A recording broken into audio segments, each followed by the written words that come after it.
Check, check, 1-2.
Oh, welcome to Toronto Maple Leafs baseball here at Christie Pitts. Thomas West alongside Zach Benoit. And boy, it was chilly in our opening game of the CBL season.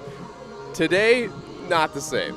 It is a glorious day out today. 25, clear skies. It's feeling a little bit like 29 right now, but I mean, it's a perfect day for baseball.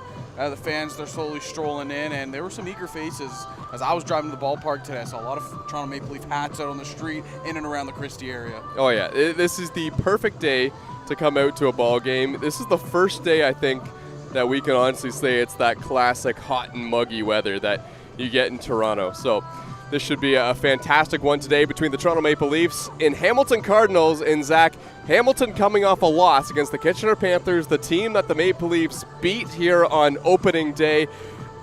In my opinion, this makes Hamilton even more hungry to get a win today in their second game. Yeah, you know, this is a Hamilton team where they had their best pitcher on the mound in Owen Boone in that game. But, you know, I think in coming into this one, you know, they're coming into Christie Pitts, a park that's very friendly to the offense. They want to get their offense rolling. When you look at things, they are bottom of the league after that one game when it comes to just offensive stats. In that game, they only batted 156. They want to start turning things around, and I think that's kind of be the big thing here. You're in a hitter-friendly ballpark. You know, you're going up against a team where we've seen the pitching in years prior be really solid. We've seen it kind of be a little bit shaky.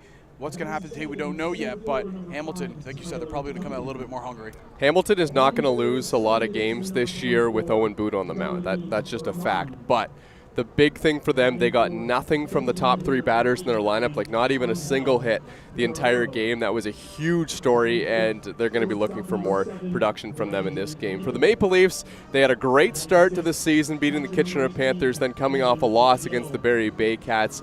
They end up losing that game 6-1, and they're trying to get back on track as well. You know, for most parts of that game up there in Barrie, it really did look like the Leafs had a chance to come back into it. I mean, they played a sound game.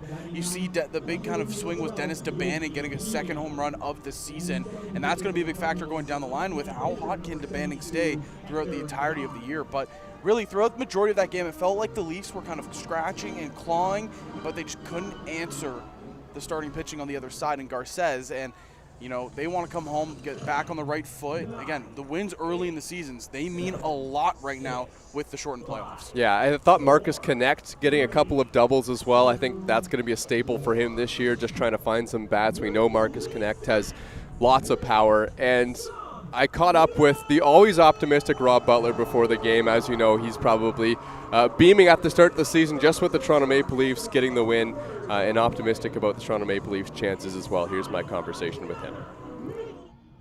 All right, joined now by Maple Leafs coach Rob Butler. Rob, I just want to kind of talk about opening day. I mean, there were so many people here at the ballpark. What was it like just looking up at the hillside on opening day here last game and seeing all those fans on the hillside?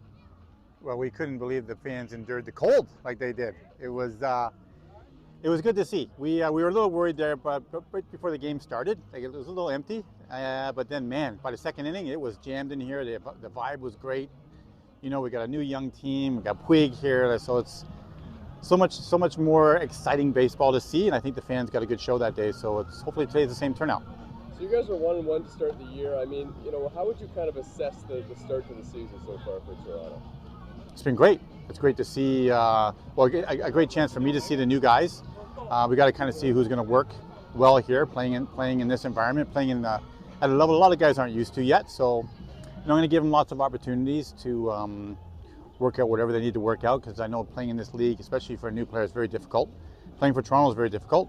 I always say we're the Yankees of the Canadian Baseball League now. So, but it was good to get everybody out there, get everybody going, get Puig going, get him comfortable, get him into an environment that he also is not used to, right? Yeah.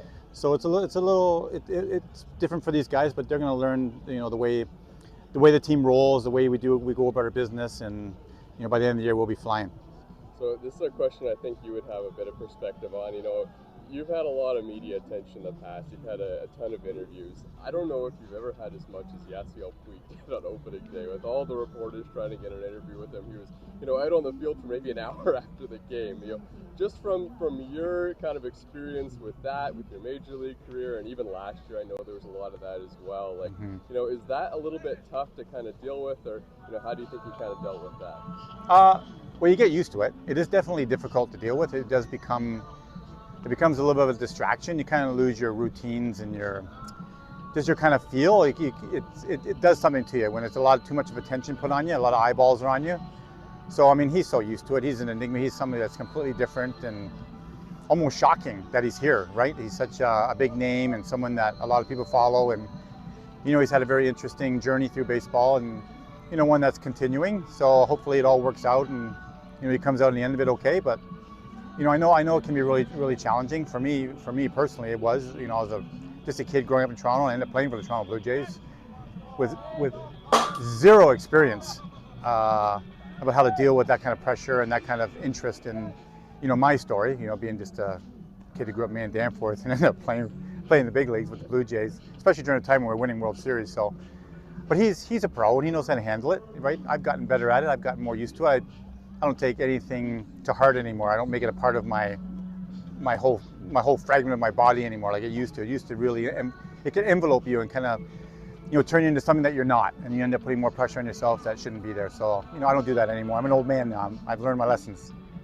Rob, Yadier Martinez today. I know he had a great start in his first game. What are you kind of expecting from him today? Do what he always does, right? He's got great experience as a pitcher, and he's a gamer, and I even think the first day he was a little bit excited, to be pitching for Toronto. So I think he's going to settle in now and, get his pitches working. Guys can kind of overthrow and their pitches don't work the way they should be working. And I think, as he gets into his second, third starts, he's going to really get comfortable and all the pitches will be working, and he's going to be a great pitcher to play behind. All right, Rob, thanks for this. Good luck. Yeah, thank you. Get to see Elliott Hill there from the Bushmen throwing out the first pitch. They were well represented once again on opening day. Before we get to our next thing here, did you see how many articles reference the Bushmen? No, I didn't. There was as much Bushman talk in articles. I'm reading articles on The Athletic, in the Toronto Star, in the Sun, media outlets that aren't even from Toronto, and they're interviewing the Bushmen. That's awesome. I read an article by Dan Robson, who just happened to be one of my professors in the university as well. He was writing an article for the Athletic, one of the big writers there, and the Bushmen had more quotes than Yasiel Puig had in the article. So they've been getting a whole bunch of media attention, and deservingly so, throughout this season. Fantastic matchup we have today. Thomas West here alongside Zach Benoit. Yasiel Puig is someone who we heard Rob Butler talk about in that interview there, and So after the interview, I just said, did you expect Yasiel to hit 2 home runs on opening day? He said, no, I expected him to hit 4. And it honestly did feel that way if he didn't get those 2 walks on opening day, because he's a dangerous hitter in this league.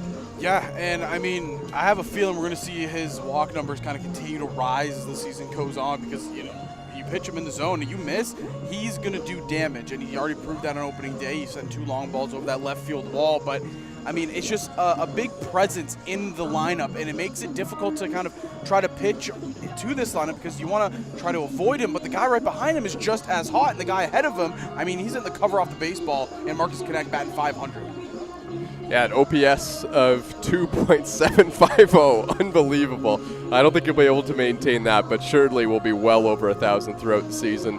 Brings light tower power to this Christie Pitts field. So, Hamilton Cardinals, hungry for a win, come off a loss on their opening day at home to this Kitchener Panther team. This is the lineup that they're throwing out today. Carlos Dominguez is in right field leading things off. Then Tyler Duncan is the center fielder.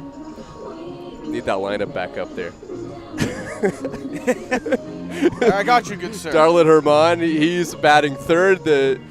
He's the second baseman, batting third. Angel Guerrero is the DH. He was in the outfield in Game 1. Brandon Nickel, who has been a Toronto Maple Leaf killer last year in the Inter-County Baseball League. Evan McGill is the catcher today. And then the bottom 3 in the lineup, Rene Reyes, Tanner Rempel, and Yolki Pena rounding out this lineup for the Hamilton Cardinals, who, probably see this Toronto Maple Leafs team that, yes, beat the Kitchener.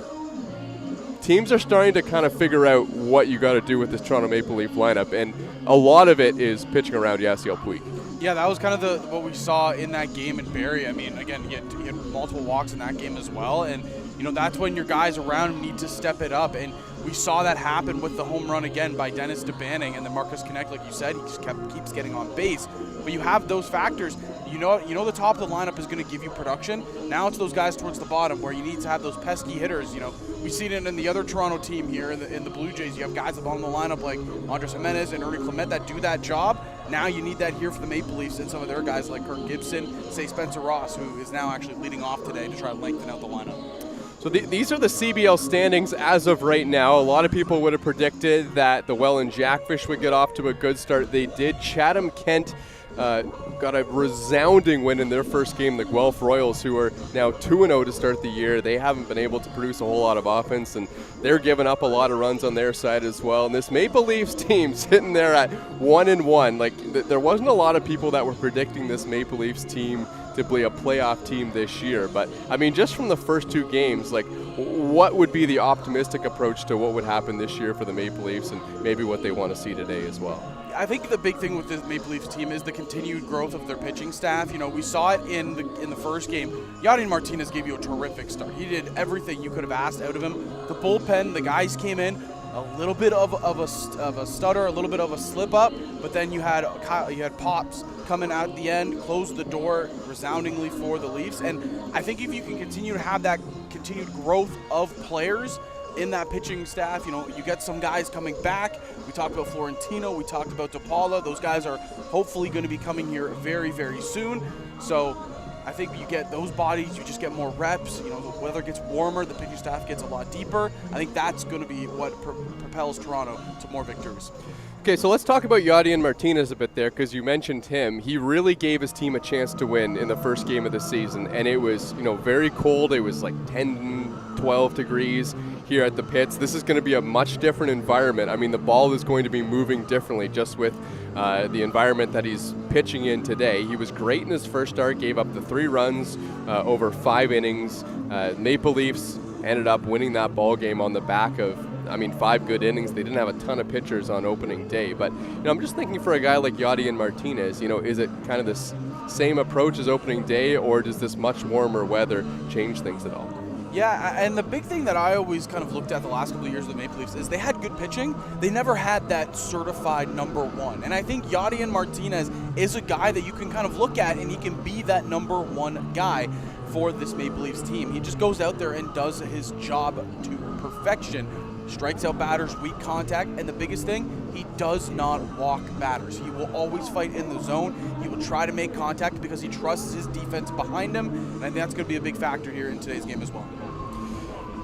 And they'll be taking on a former Guelph Royal and Hector Jan, who pitched the last 2 seasons in Guelph, now a member of this Hamilton Cardinals team. Back in 23, had an ERA of 4.40. You look back to 24, had an ERA of 3.73. And it was safe to say Hector Jan has been one of the better pitchers in the Inter-County Baseball League over the last couple seasons, and probably looking to improve again here in the CBL. Yeah, and I think the biggest thing a pitcher in the CBL can give you is just length, give you innings, and that's exactly what Hector Jan does. You see what he did in his last 2 seasons back in 2024. It was 72 1/3 innings pitched. Last year, 47 on the dot pitched. So, you get those innings. He's able to go deep into ball games. He's able to give that bullpen a rest and give it to those big guys down there that can shut the door for your team. So if you're the Maple Leafs, draw up that pitch count, lengthen out those at-bats, make those counts deep. Those are the biggest factors for the Leafs. Players are lining up for the national anthems here at Christie Pitts, and we'll be back in just a couple of moments with first pitch.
Welcome to Dominico Field. Thomas West here alongside Zach Benoit. Yadian Martinez taking the mound for the Toronto Maple Leafs on a beautiful day for baseball here at Christie Pitts, Zach. Yeah, tremendous day. Not a cloud in the sky. The sun is shining. It was funny at the start of the game, we were setting up. You said to me, I wish there was some wind, and I couldn't agree with you more. That's how nice of a day it is here at Christie Pitts, and it should be a fun one with the Cardinals driving down the QW to come play this game.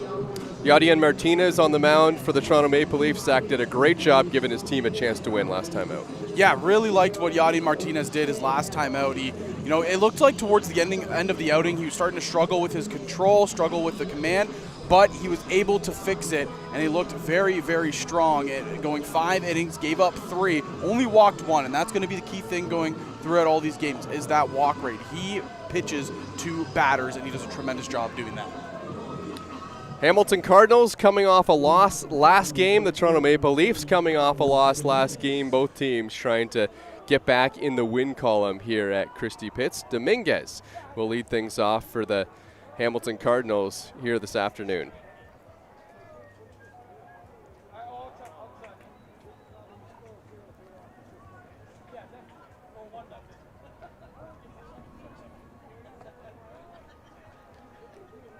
Carlos Dominguez had 5 at-bats in his last game. A couple of strikeouts as well. So that pitch is in there for a strike from Yadier Martinez. I think the big thing for the side of Hamilton, we mentioned in the pregame show, is that they want to get out on offense early in this ball game. Then expect them to kind of jump over some of these early pitches in the counts. 1-1 way up and in from Yadier Martinez. He did a pretty good job locating pitches, but Zach, it was the off-speed pitch that was really good last game as well. Yeah, I think the off-speed was kind of what really made the outing what it was. It was just tremendous stuff, tremendous control in the outside half. 2-2, hit on the ground. This one's gobbled up by Jordan Mandalay. Flips the throw on to first in time. That's Kurt Gibson over there playing first base for the Toronto Maple Leafs, getting his first start with his new team.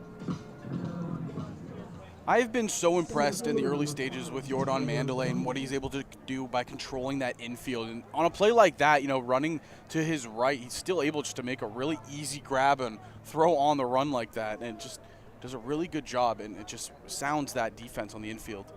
Home run champ and league MVP Tyler Duncan now steps in, and he takes first pitch up and away.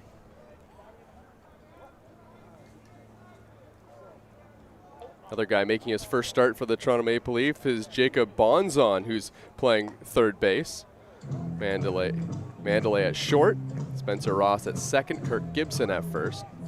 Matt Brandt, who's caught every game so far for the Toronto Maple Leafs, doing the catching behind the plate. 1-1 to Duncan, and he fouls this one off over to the left. Yeah, this is a guy that the Cardinals want to see start swinging a hot bat. Again, he was held hitless in his last time. Did walk twice in that game against Kitchener, but 0 for 3. That pitch just outside. Matt Brandt was getting ready to toss that down to Bonzon at third base. The outfield for the Toronto Maple Leafs, Marcus Connect, Dennis DeBanning, and Yasiel Puig from right to left.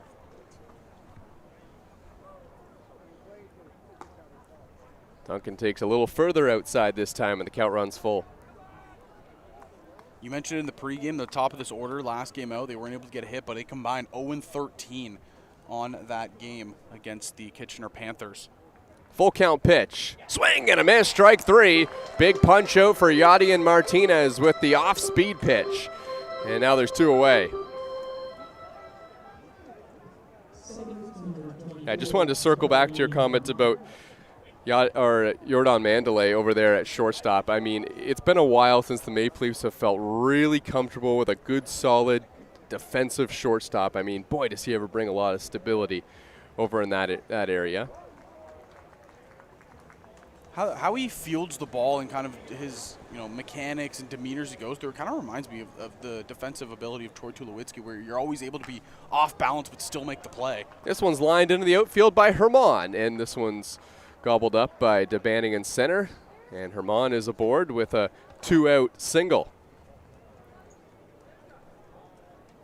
Yeah, I'll be preaching it all day long. These Cardinals, they're going to be wanting to swing the bats early. Again, they just didn't get that offense going last time against Kitchener, and they want to get it to roll here today. Again, very hitter-friendly ballpark. The wind conditions, it's complete opposite of what it was on opening day. We see the flag. They're blowing left to right. Everything is going to be pulled up for these lefty hitters. Now it's Angel Guerrero stepping in. Guerrero was out in left field, now the DH today for his second game with the Hamilton Cardinals. The 1-0. This one's chopped on the ground to Spencer Ross at second, flips on to Kirk Gibson, and that'll do it for the Hamilton Cardinals in the first inning. We head to the bottom half. Still 0-0 here at Christie Pitts.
Hector Jan on the mound for the Hamilton Cardinals. This will be a much anticipated debut, Zach, because, man, he has been fantastic with the Guelph Royals over the last couple seasons. Yeah, Hector Jan has been tremendous. A guy that's able to go deep into games for you, and I think that was the big thing that Hamilton saw when they acquired him. Is just somebody that can be a stable presence at the top of that pitching rotation, as well as some guy you compare with Owen Boone, who has been just tremendous throughout his entire career here in the league. Spencer Ross, who's been off to a good start with the Toronto Maple Leafs, putting the bat on the ball a whole lot. He's moved up to the leadoff spot. That's where he was last game against the Barrie Baycats. First pitch from Jan in there for a strike. Good matchup for Spencer Ross today with the lefty and Jan on the mound. Spencer Ross does not mind taking that ball the other way into the outfield. This time he hits it the other way and slashes it off the dugout in front of Luis Bernardo, the manager for Hamilton Cardinals. I mentioned that, the Leafs are shaking up their lineup a little bit, try to lengthen it out more, and that's exactly what you do when you put Spencer Ross at the top of the order. You just kind of push everybody back down one spot, and it allows for more presence on the base paths when you have your big hitters in Puig and DeBanning coming up at 3 and 4. Jan noticed that Spencer Ross was late on the fastball, so tried to blow him away with that one, but it was way up and in, and here's the 1-2 pitch, up and away once again. 2-2 now. Yeah, it looks like Jan is just a little bit amped up right now on the mound. He's finishing a lot of these fastballs high and away on the arm side, not coming down full through his pitch. And Ross takes strike 3 called on the inner half. Jan crossed him up, and then that's the first out of the ball game for Hector Jan. First strikeout as a Hamilton Cardinal for Jan as well. So here's the lineup for the Maple Leafs today. You just saw Spencer Ross, Marcus Connect, who had a pair of doubles last game batting second, Yasiel Puig and Dennis DeBanning, who have been a great duo in that 3-4 spot. Jordan Mandalay, the shortstop. Mike Chiquetto is the DH. Kirk Gibson playing first base, and then Bonzon at the bottom of the order for the Toronto Maple Leafs.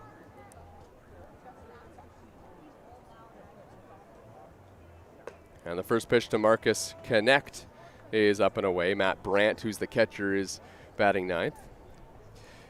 Yasiel Puig looming on deck. Marcus Connect did a great job of getting on for him last game, although Yasiel Puig, remember, we've talked so much about the walk record because we had Ryan Dos Santos on the team. He's on pace to break that this year if teams keep walking him at the rate they have been. But how good has this 2-3-4 in the batting order really been for the Maple Leafs? I mean, you have 3 guys who all have pure power in their bat, but 2 of them have just kind of taken that step back of just get on base a little bit more, allow for the people behind you to hit, and that's Marcus Connect has done that to a T so far this year. 1-2 now on Marcus. Hector Jan has been pounding the strike zone early. Now misses up and away, and something to watch out for. Jan slipped off the mound there as he delivered that pitch. Been a couple of high fastballs so far by Jan, and it just kind of seems like he's still trying to figure out that grip to the pitch. We saw it was a beautiful lone inside fastball that got Ross. And the 2-2 pitch swung on and missed by Marcus Connect. 2 batters, 2 strikeouts for Hector Jan, and here comes Puig.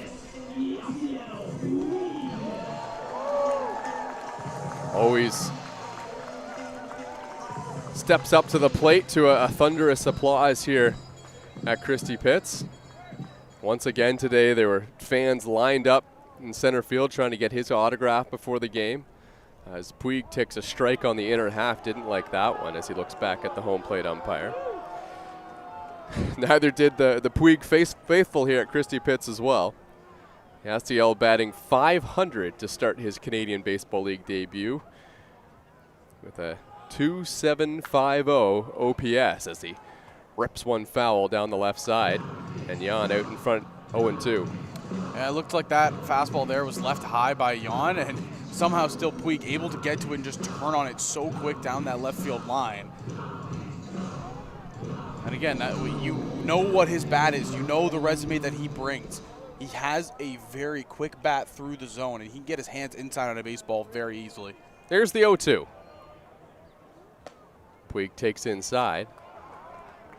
That is a dangerous place to live for Hector Jan. Fastballs on the inner half to Yasiel Puig, but he got that one in enough. He got the first pitch of the at-bat. It was a fastball on the inside half. He got the call. That time just went a little bit too far in. Now Puig takes in the dirt. Yasiel Puig he's not here to walk, but he just hasn't got a lot of pitches to hit early on in the season. Teams are playing it cautious right away. He had a 3-0 count last game in a game against the Barrie Baycats, and he set his bat down on home plate because he was frustrated that he wasn't getting a strike to hit. Now the 2-2. Strike 3 called. Hector Jan paints the bottom of the zone. Puig goes down. Jan strikes out the side in the first inning as we head to the second here in Toronto.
Well, back here at Dominico Field, Yadier Martinez out for a second inning of work. This is Brandon Nickel leading things off. Hits one on the ground, and that one stopped by Bozon. Throws on to first, and a good play there by Bonzon for his first bit of action here at Christie Pitts.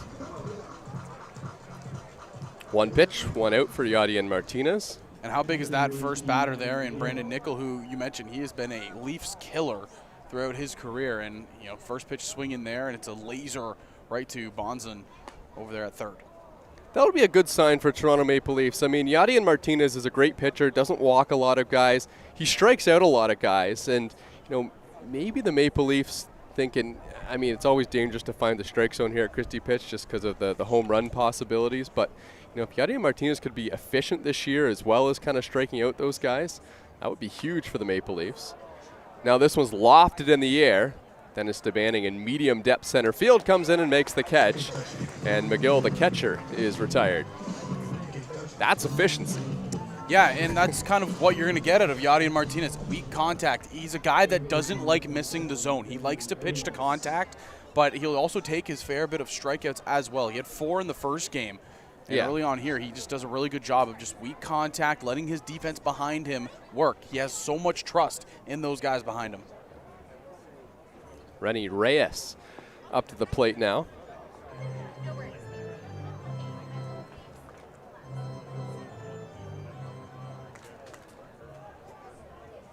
The 2-0. Right down the middle. Reyes was taking until he got a strike there, knowing that Martinez got the first 2 outs quickly.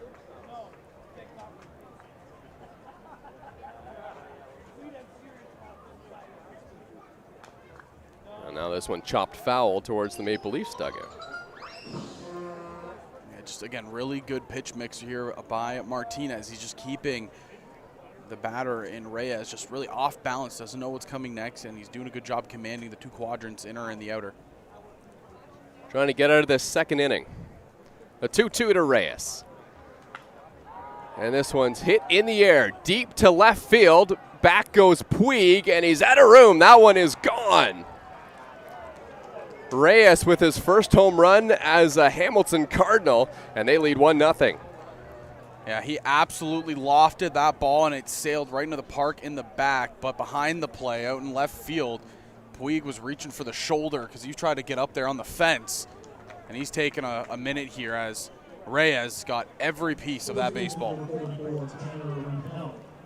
Yeah, that is concerning. You could see right away grabbed his shoulder after running into the fence. Now, we haven't mentioned this yet today. The Maple Leafs have a warning track. That's the first time that we've seen that here at Christie Pitts. That was put in since the last game here 7 days ago. Slow nubber on the ground. Mandalay calling for it, and he kicks off his glove. That'll probably go down as an infield hit for Tanner Rempel. Yeah, and Rempel was just hustling out of the box there no matter what, and it was going to be a close play either way. But in that grass on the infield patch, it's always tough to see how it's going to bounce.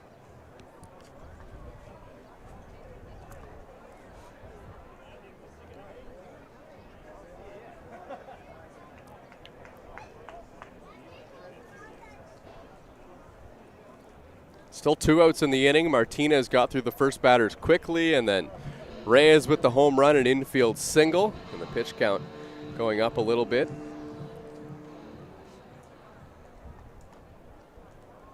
Ernie Reyes was in the Cincinnati Reds system for a couple of years. This one's chopped on the ground to first, foul. Highest he ever got, the Chattanooga Lookouts in Double-A. That was back in 2021.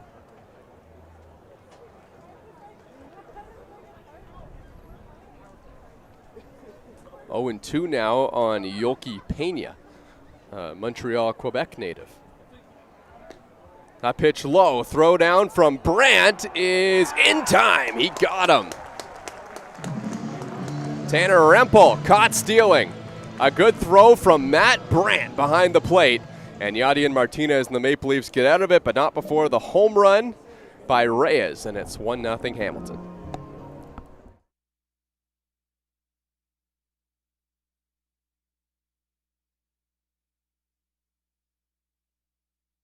Maple Leaf star. The 2-2. This one's hit in the air towards left field. It's got some carry back to the wall, and it is gone! Yasiel Puig in his second at-bat in the Canadian Baseball League has gone yard, and Christie Pitts was not able to contain this one.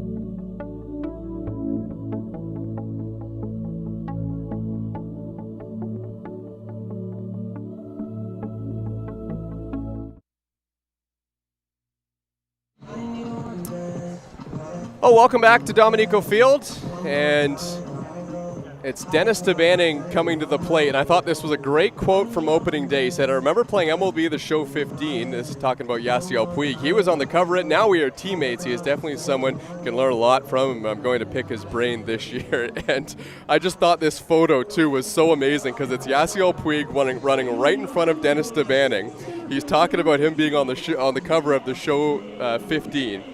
And I just thought that was so cool. In the very first game he plays with them, one of the Maple Leafs photographers snaps that photo. So we had to make sure we got the edit of the MLB The Show 15. You like that? That's pretty good. Yeah, I remember playing that game. Yeah.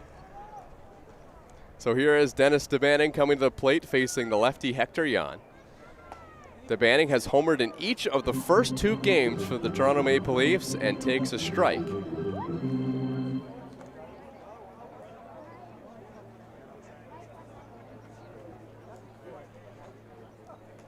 Now takes up and away.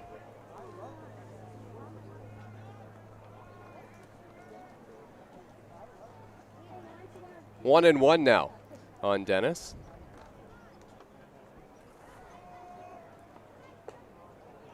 Two and one. It's a beautiful day, and you can see the hillsides are filling up. It's another probably record-setting crowd that we're seeing here. I mean, back-to-back games here at the Pits, and the attendance, it's magnificent. Jordan Mandalay awaiting on deck as Dennis DeBanning takes ball 3. Evan McGill is doing the catching today for Hamilton. And DeBanning fouls that one off at home plate.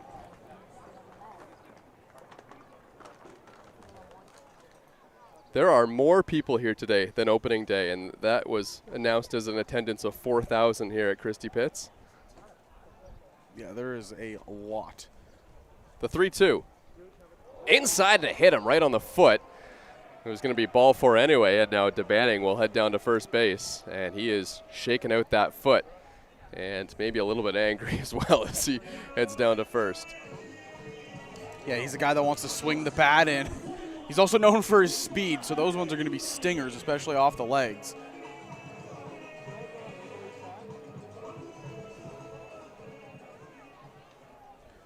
I think the big thing that we don't notice here from like our vantage point on the hill is under the tree down the right field side, there are so many people that sit over there. You know, we get the angle here down the left field side, and it's always full here. But, during the home opener game, I went for a walk around during the half inning, and I looked up here, and I was like, my Lord, there might be more people on the right side. Speaking of guys who like to swing the bat, Jordan Mandalay walked just 9 times last year. Can't swing at that one, though. It was up and in from Hector Jan. You're noticing a little bit of control issues here from Jan. The hit batter, that pitch missed well up and in. Yeah, it looks like he's just kind of overcompensating the issues he's having in the first. Everything was arm high and wide. Now everything low and inside on these righties. 1-0, huge cut. Pitch was in the dirt, and now it's 1-1. Hector Jan also has not felt super comfortable on this mound here at Christie Pitts. I saw in warm-up he was kind of toeing the rubber a little bit, and then we saw him actually fall off the mound on one of his pitches. The 1-1 runner goes. DeBanning has great speed. Saw him go first to third on a play on opening day, and it feels like he's actually a little bit faster this year.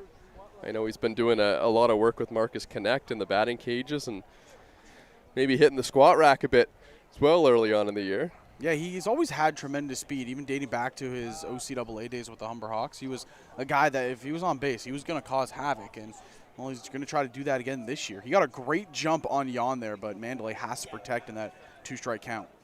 The 1-2 fouled off. That was one of those pitches where I was going to say Mandalay was just kind of intentionally fouling that ball off, but then I saw him hit himself in the head with his bat, so I think maybe he did think that was one of those balls that he could dish into the opposite field. Yeah, this is the guy that the Maple Leafs want to start getting going here in the season early on, because when you have his bat, hitting the way it usually does, he is a red-hot hitter. The 1-2 pitch swung on and missed, strike 3.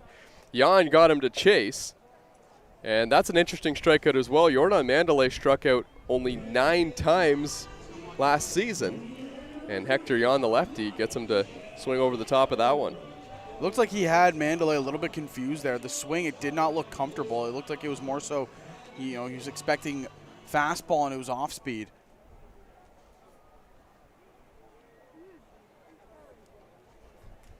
Here's Mike Cicchetto. Picked up his first hit of the year in the game against the Barrie Bay Cats. Takes strike 1.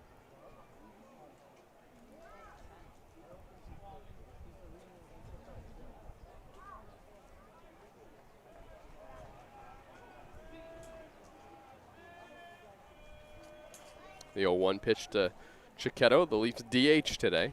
And he lines this one to second base. It's dropped. The tag applied to Dennis DeBanning.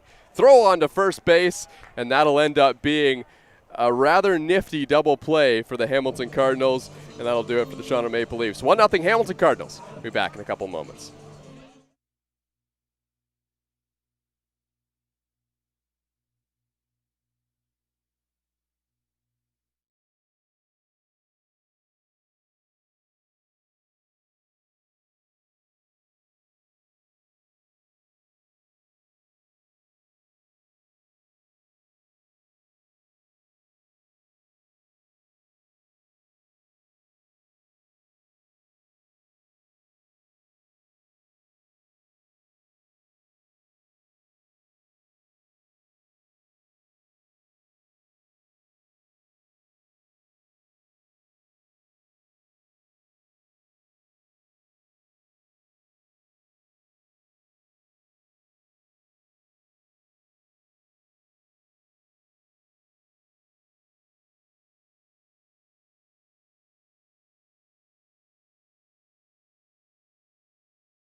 Well, welcome back to a packed house at Christie Pitts.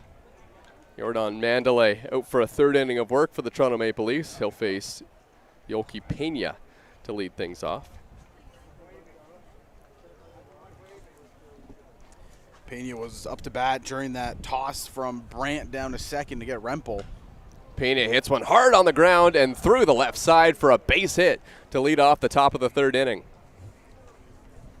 Yeah, he saw a lot of pitches during the at-bat last inning, and that time just jumps all over a first pitch fastball, taking it the opposite way. It looked like Mandalay at shortstop. He was just off to the side a little bit. Pena had just one plate appearance in Hamilton's last game against Kitchener. Dominguez squaring to bunt, gets it down. Martinez has it, throws to first just in time. Yadier Martinez bobbled that ball just ever so slightly, but was still able to stay composed and make the play over to first base.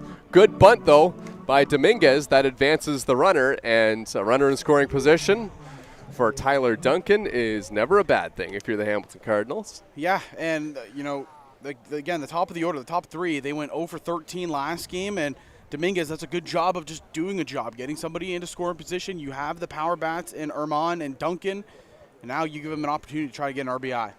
Good pitch from Yadier Martinez. There's strike one. Tyler Duncan, the former 30th round draft pick by the Seattle Mariners back in 2016. Here's the 0-1 pitch in the dirt.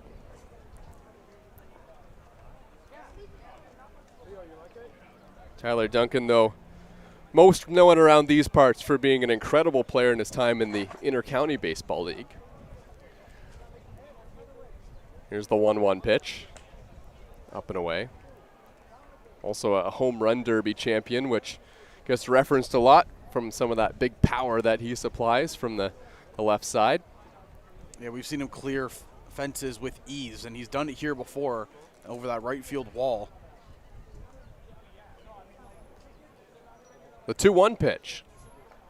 Outside, ticks off the glove of Matt Brandt, but he stays with it, and the count's 3-1 now on Tyler Duncan. You can see here, Martinez, the plan is just to kind of stay on the outside half to Duncan, but now you're in a 3-1 count. You got to go in on him. And this is a perfect count for Duncan to try to, break a game open here, get an RBI. First base is open, though, with a right-handed batter on deck.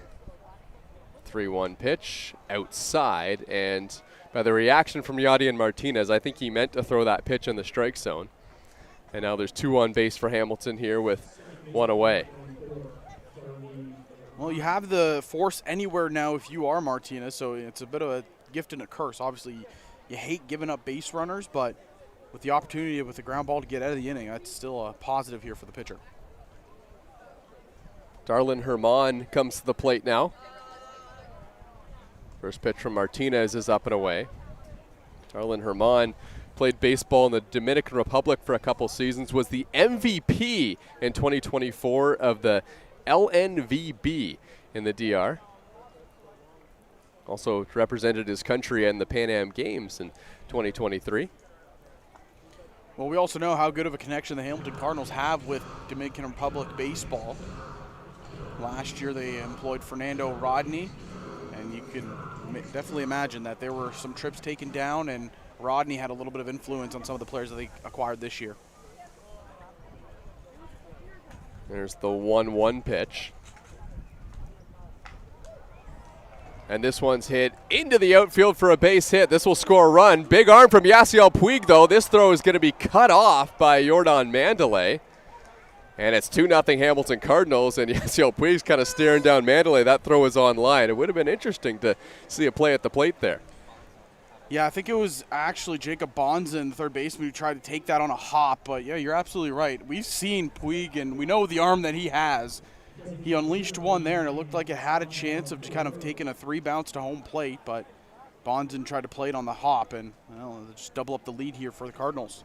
There would have been a play at home plate there. That throw was a cannon from the outfield. This one's hit on the ground. Ross has it. Flip to second for 1. Mandalay on to first. Just in time. Double play. Yadier Martinez gets to gets Guerrero to ground into a twin killing. The Maple Leafs give up 1, and it's 2-0 Hamilton as we head to the bottom of the third.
Kirk Gibson, the first baseman for the Maple Leafs, leading things off here at Christie Pitts. I'm Thomas West alongside Zach Benoit. Hector Jan on the mound for the Hamilton Cardinals. And his first pitch to Gibson is ball 1. Yeah, Jan has had his fair share of kind of command issues so far today, but I mean, he has been able to settle it down. He has 4 strikeouts already through 2 innings of work. Gibson takes way inside. Safe to say the Hamilton Cardinals are happy with what they see in his first 2 innings of work. Yeah, and I think he's had those issues, but he's been able to control the pitches late in the counts. High chopper to third base. And in time to get Kirk Gibson.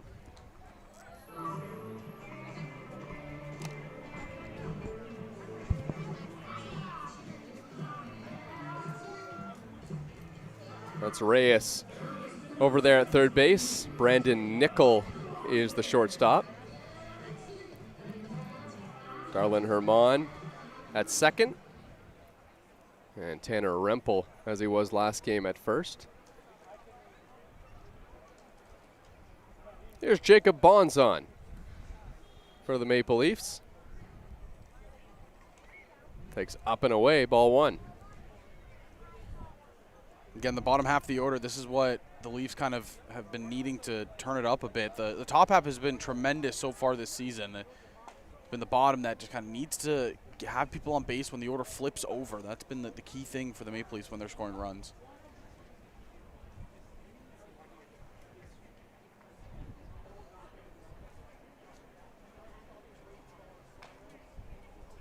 Bonzon gets a piece of it and fouls it to the backstop. I was going to say, I think he got 2 pieces of it. He fouled it off initially, and then with the backswing, he hit it.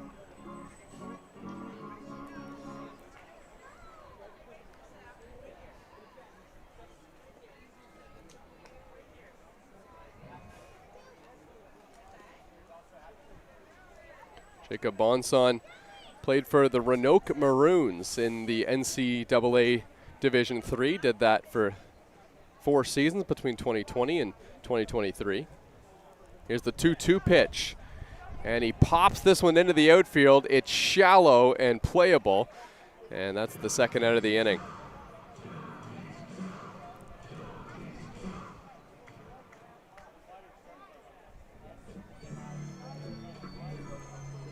Outfield for the Hamilton Cardinals has Yoki Pena, Tyler Duncan, and Carlos Dominguez from left to right. This is the number 9 spot for the Maple Leafs, and Matt Brandt, who's the catcher. And he takes a strike. We have some different walk-up songs here after opening day. I'm always a big fan of seeing what these players cook up and what they decide to go with. Yeah, so that I think is more the product of not everyone had submitted their songs yet. before opening day. So now you're starting to hear what the actual songs are. Here's the 1-1.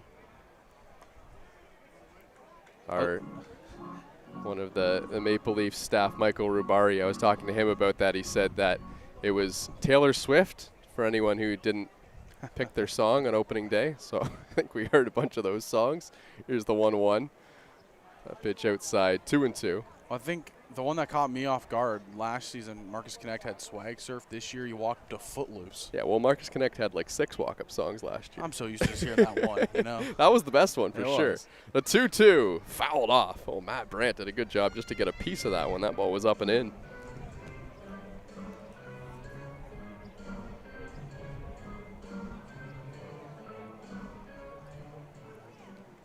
Hector Jan is cruising so far. 4 strikeouts for 2 2/3. And make that 5. Swing and a miss. Strike 3. Top of the order coming up for the Maple Leafs in the bottom of the 4th. For now, we head to the top half of the 4th inning. The Hamilton Cardinals trying to add on.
Well, back here at Dominico Field, and Brandon Nickel, the Leafs killer last season. Boy, Zach, was he ever unbelievable. This are his stats. He played a lot of games against the Maple Leafs this year. 23 at-bats, an average of .478. 6 home runs in those 23 at-bats last year. How about that? I mean, just tremendous what he was able to do. A .478 average against a team. I mean, truly, I think, you know, he has the mantle of Leafs killer. I think everyone here knows that. Hamilton, they know that, and they want him to get as many at-bats as he can against this team. And it is Brandon Nickel leading things off for the Hamilton Cardinals. First pitch to him is low. Now, this is a new pitcher that he never would have seen on the Maple Leafs last year, and Yadier Martinez, because he was traded over from the Kitchener Panthers, and Nickel swings and misses. And it's 1-1.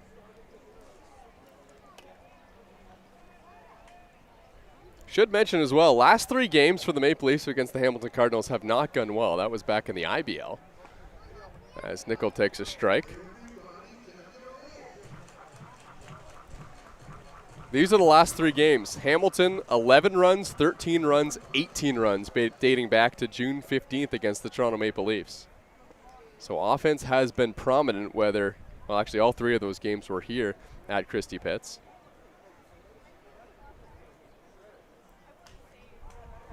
And now Nickel skies this one. Spencer Ross is calling for it and then gives way to the sure-handed Jordan Mandalay, who makes the catch, and that's out number 1. And Brandon Nickel finally retired. Well, I mean, if you're the Maple Leafs coach staff, you see it. He's 0 for 2 on the day. It's a sigh of relief there with what he's able to do with the bat.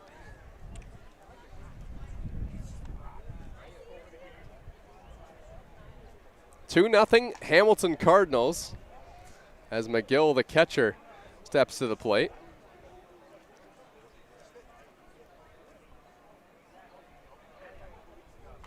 Evan McGill fouls this one off. 1 for 3 last game against Kitchener.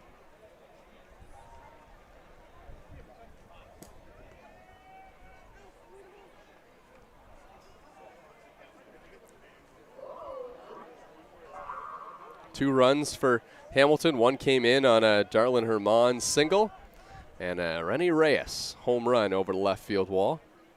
Also, by the way, we mentioned that Yasiel Puig was kind of grabbing his shoulder after running in. He made that great throw from the outfield, so that's a good sign for the Maple Leafs. And this one's chopped on the ground to first, foul. Yeah, Nice snare there by Gibson. He's been getting work in between innings on the bench. I looked down a couple of times, see the athletic trainer kind of just working on that shoulder, make sure it's okay. And, well, he's gotten the green lights, keep playing. Because if you remember, Yasiel Puig in Major League Baseball, he was known for his defense just as much of his offense. Like a cannon for arm was something that he was really known for. As this one's popped into the air, Yasiel Puig coming over, calls for it, makes the catch, and that's out number 2. And it was funny because, all the focus has been on the offense of Puig and how he's going to dominate the Canadian Baseball League, but the very first play that he had in the outfield in the first game of the season against Kitchener, he made a fantastic catch running up against the wall, and he was playing right field in that game. Yeah, we talked about Marcus Connect. He's always been the right fielder for this team. He shifted over to left to give Puig that familiarity that he's been so used to. But here in this game, you see they're back to Connect in right, Puig in left. And I think it's just more so, Yasiel able to play really anywhere that he needs. Rennie Reyes, who homered in his last at-bat, is ahead in the count 3-0. Martinez has 2 away in the inning. See if he attacks Reyes here. That one's right down the middle. Taken all the way. Reyes was just trying to get on base. And that one's outside ball 4, so he will head down to first base. This is how the inning kind of got away from Yadier Martinez back in the second. Had the home run by Reyes, then he walked a batter, and the pitch count got up a little bit in the inning after he got, I think, the first 2 outs on 3 pitches. Yeah, it's the exact formula. You got the first 2 outs, and then somehow Reyes able to make it on base, and now you have the threat of his speed. He displayed it last time up. That was pitch number 51 delivered there by Yadier Martinez here in the 4th inning. So if he can get a quick out here on Tanner Rempel, the pitch count is still very much intact.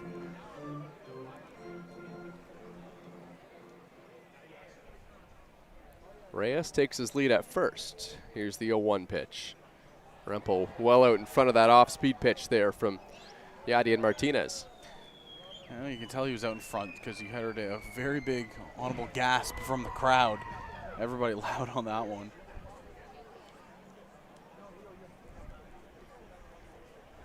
Oh, 0-2.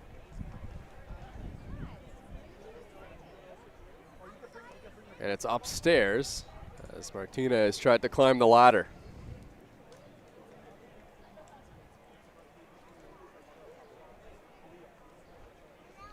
Yadier Martinez, 30-year-old pitcher on this Maple Leafs team at a Cuba. Maple Leafs have a bunch of Cuban players on the team this year. And Rempel reaches out and gets a piece of it. Was second in the Intercounty Baseball League in strikeouts a couple seasons ago, had 91 of them. Career ERA of .524 coming into this season. And again, the main thing has always been his ability to pitch to contact, and well, he's going to be able to take those strikeouts when needed. The 1-2 pitch fouled off again. Also, in October of 2025, had a no-hitter with his home team in Cuba. So when we talk about pitch count, he's a guy who, he can get up into the 90-100 pitch range. He's stretched out here to start this season. The 1-2 pitch. Popped up, foul behind home plate. some boos. You might hear some boos from the crowd. That was because the guy that was trying to make the catch did not catch it. That was louder than normal, too. Everybody's really engaged here with the game. You know awesome. What? This is the most fans we've probably seen here in 10 years at Christie Pitts. This definitely rivals the home opener from last year. The 1-2 pitch, upstairs, 2-2. There's people lining the outfield fence. They're everywhere. You look at it over, you can see the concession stand. There's a big old line for that. You don't want to say like you're at capacity in a public park, but I mean, this is almost it. Here's the 2-2. Popped up on the infield. This one trying to stay in play. Kirk Gibson, he disappeared. Did he catch it? He did not. That ball did stay inside the fence, though. Well, the wind kind of took control of it. It looked like a simple pop-up, but you can see the flags blowing left to right. Once that gets up in the jet stream, it just keeps tailing towards the fence, and Gibson just kind of loses track of where he is on the field. That's just another lifeline here for Tanner Rempel. 2-2 is the count. Hamilton trying to keep this inning going.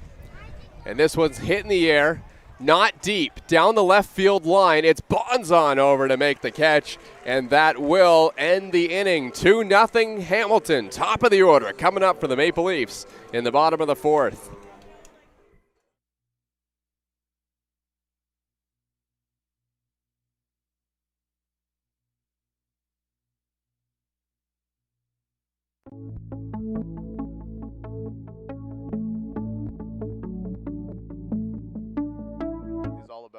Getting the best player and trying to find the best players around, and getting a guy like Kyle. Obviously, he's a dual guy. He's in the lineup hitting today. He just hit a single through the second baseman. He was trying to bring a ring to Toronto. This one up the middle, and Kyle Pops is aboard again. Dennis DeManning speeding around second base. He's into third. Let's see. Swing and a miss, strike three. Matt Brandt will have to complete the throw down to first base. He does. And Kyle Pops comes in, gets a huge punch out, and his first action on the mound as a Toronto Maple Leaf. Another 0-2. Ibarra hits one on the ground. Ross has it, flips to Mandalay. On to first, double play. In his Maple Leafs debut. The 0-2 pitch. Check swing. Did he go? Yes. Matt Brandt's got to find the ball. Now throws it down to first base, and that'll do it. A save for Kyle Pops. The Maple Leafs win 8-6 on the first day of.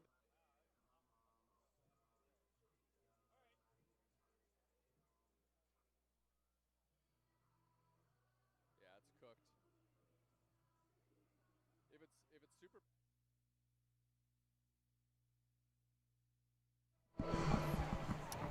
Well, welcome back to Christie Pitts. Spencer Ross, who's had a constant walk-up song over the last couple of years of I Love Rock and Roll, steps up to the plate, facing Hector Jan here in the fourth. Put another dime in the jukebox, baby. On a line to Herman at second, and Ross is retired. Put that one right into the glove. I mean, Herman didn't even have to take a step.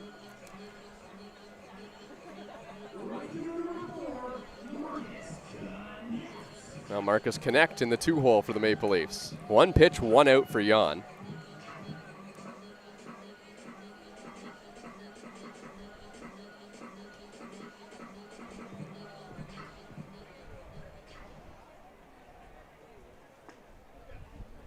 First pitch strike to Marcus Connect.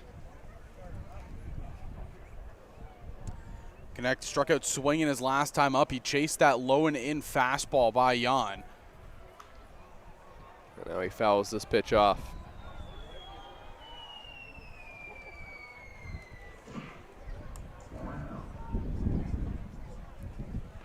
Hector Jan is at 45 pitches here in the bottom of the fourth inning. I think for the most part, you can say both these pitchers, just extreme efficiency in their start. Here's the 0-2. That one's upstairs.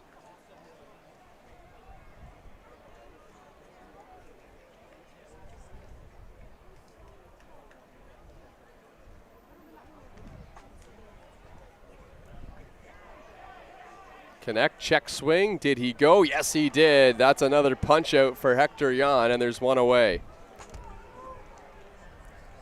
Yeah, it's a tough one. He gets him chasing there, what looked like an off-speed down low, and Connect thought he might have held up, but no. First base umpire says that he did indeed go around.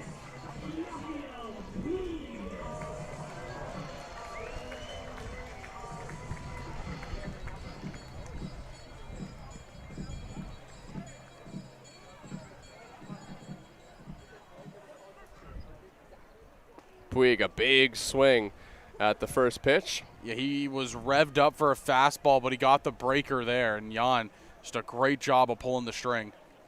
What an opening day he had with his 2 home runs and 2 walks. And another big cut. Hector Jan was kind of pitching around the edges. This time, Yasiel Puig says, just give me something to hit here as he swings and misses at the first 2. Gone with 2 breakers, 1 lone away, 1 lone in. The 0-2 pitch. Puig takes up and away.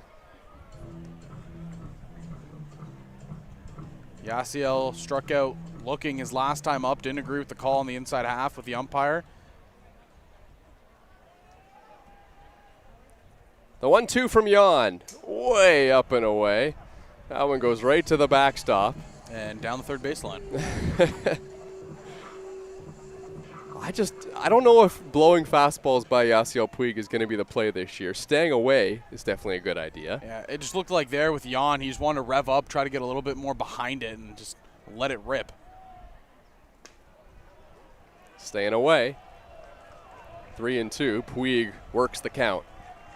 Again, just another good at-bat from Puig. This is exactly what he's been doing really all season long. Fans want to see a strike to Puig. The 3-2 pitch from Hector Jan. And a swing and a miss, strike 3. Yasiel Puig strikes out for the second time today as Hector Jan has got him both times. Maple Leafs trailing 2-0 to Hamilton here at Christie Pitts.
A 5th inning of work for Yadier Martinez facing Yolki Pena.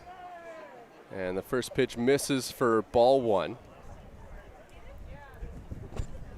I mentioned it last inning for Hector Jan. It's been an effective day for Martinez as well. You know, he got bit by the long ball by Reyes, and then there was just a couple of miscues in that 3rd inning. But for the most part, it has been a solid day on the mound for number 97. Now he finds the strike zone and the count's 2-1.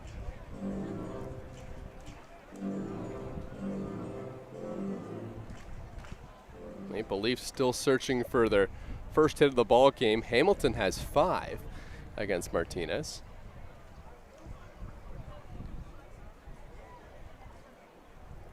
Martinez has worked himself back into the count. Here's the 2-2. Strike 3 called on the outside corner. Pena doesn't like it. Martinez gets the first out of the 5th.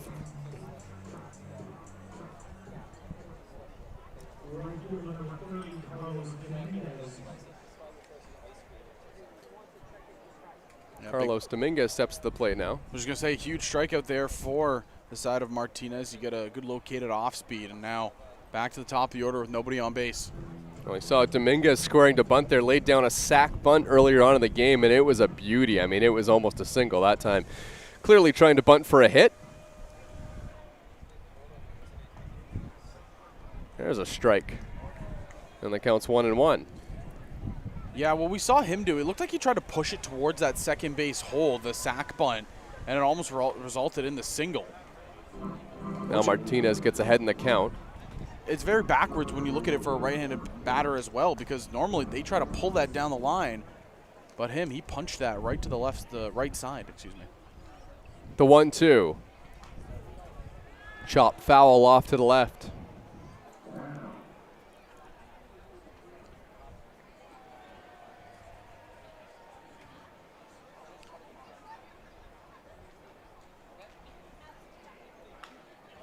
Bouncing ball to third, picked by Bonzon. Throw to first in time as Kirk Gibson stretches up to make the catch. That was a good play by Jacob Bonzon over there at third base. That took a tough hop right at the end. Yeah, it looks like it might have caught the lip of the grass right there, and Bonzon just absolutely says thank you very much, rolls it up nicely. Well, you play good defense here at Christie Pitts, you're going to find yourself in the lineup more often than not. One of the toughest infields to play defense on in the Canadian Baseball League.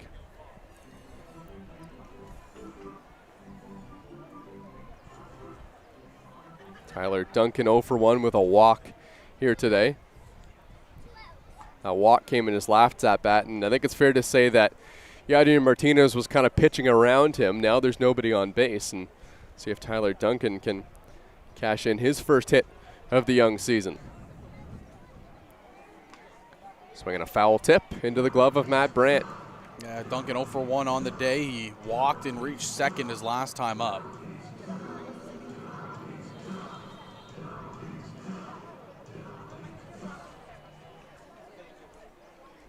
The 1-2. Fouled off at home plate. That one got a piece of the catcher, Matt Brandt. He's all right. Tosses that ball back to Martinez.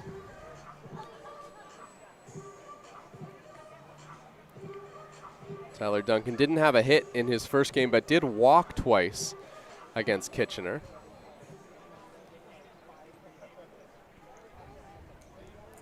Another 1-2. And it's low.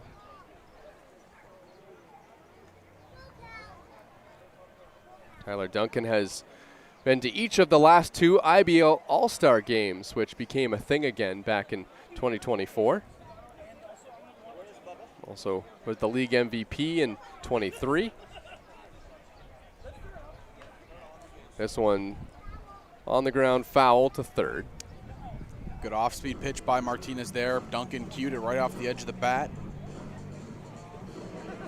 Talking about defense as well, I think Tyler Duncan was also very proud to win one of the Gold Glove Awards in the outfield last season in the IBL. Here's the 2-2. Just upstairs.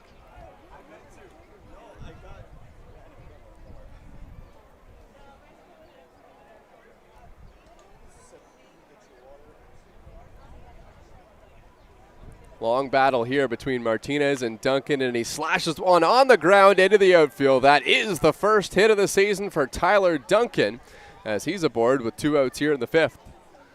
Yeah, you knew you weren't going to keep him down for long. He is a tremendous baseball player, and right there, he keeps his hands inside on that pitch, and he's able just to get the bat through the zone so quickly. One hit, but he's been on base 4 times already in the first 2 games. And now here's Darlin Herman, who drove in one of the 2 runs for Hamilton in this game. First pitch into the outfield for another base hit. That time a sharply hit single, just like his last at-bat for Herman, where he had the RBI. And there's 2 aboard here. Quietly a 3-for-3 day for Darlin Herman. All 3 of them singles, 1 resulting in the RBI, like you mentioned, but good job out of that 3-hole. Again, this team, their top 3 hitters, they were held quiet last game, 0 for 13, and well, they've answered the call here. reaching base 5 times.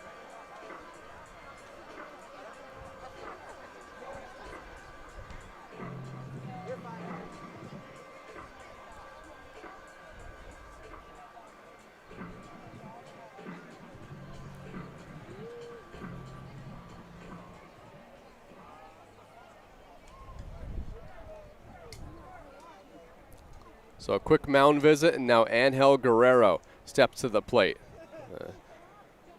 22-year-old out of the Dominican Republic.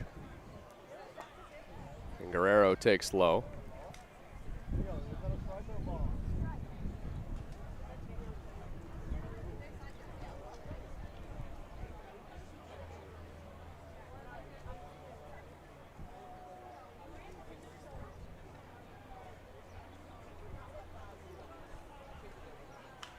Guerrero, line drive into the outfield, down in front of Marcus Connect.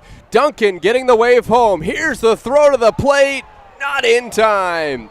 3-0 Hamilton Cardinals as Angel Guerrero drives in the 3rd run of the ball game. And again, it hasn't really been hard contact from the Cardinals here, but it's just efficient contact. You've gotten back-to-back singles and good base running there. Just cashed in the run by Duncan. Yeah, 3 singles in a row, all pretty hard hit. And Martinez is just fighting to get out of this inning. Got the first 2 outs rather quickly, and it's really been a 2-out rally here from Hamilton. Here's Nickel. Big check swing went around. Again, this is the last guy you want to see come up to bat in a situation like this where your team has momentum. Nickel has been so good against the Maple Leafs. Again, I believe it was the .478 average he was having. This one slashed into the outfield. Back goes Marcus Connect to the wall, and it's off the fence. This is going to plate a couple of runs for the Hamilton Cardinals. The throw into the infield skips off the glove of Kirk Gibson. And it's an RBI double for Nickel, who now over the last 2 seasons has 12 RBIs against the Maple Leafs. 5-0 Hamilton. Yeah, well, it was only a matter of time before his bat started to get hot against the Leafs, and that 2 RBI double off the wall. I mean, Nickel is just doing everything that he has done for years against this Maple Leaf squad, and you see the frustration on the mound there by Yadier Martinez. He thought he made a good pitch. It was just Nickel placed it perfectly over the head of Marcus Connect. Yeah, that ball was hit the other way. So you had mentioned on opening day we saw home runs flying out to left field. This time the wind is blowing out to right field, and I don't think Marcus Connect would have had a play on that ball either way. I mean, the ball is just really carrying on this warm day, but boy, it carried a long way. Hit about halfway up that wall on the Creed's Bender in center field. The 0-1 pitch in the dirt goes through Brandt, and the runner will advance. Nickel to 3rd. Martinez just needs to make one good pitch here to get out of this inning. Yeah, that one just looked a little bit like a frustration pitch where, you know, things have just kind of unraveled here in the 5th for you, and he just wanted to make a big-time play and just overgrip the ball.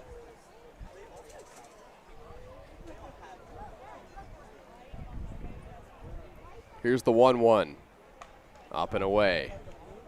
Feel like fatigue starting to set in a little bit here for Martinez. Long inning, couple of hits. This time missed arm side. 2-1 pitch to McGill.